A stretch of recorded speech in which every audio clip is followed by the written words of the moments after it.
कृष्ण हरी. आजचा सेवेचा अभंग आहे.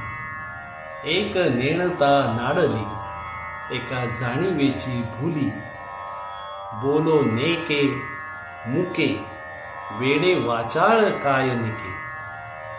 दोही सवा नाड, विहीर एकीकडे आड, तुका म्हणे कर्म, तुझे कळो नेती वर्म.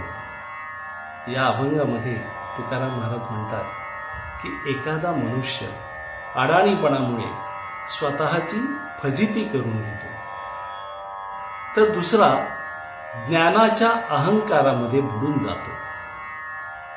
एक वेडा अति बडबड करतो, तर दुसरा मुका आहे. त्यामुळे दोघांचाही उपयोग नाही. एक विद्या अविद्येच्या द्वंद्वामध्ये सापडल्यामुळे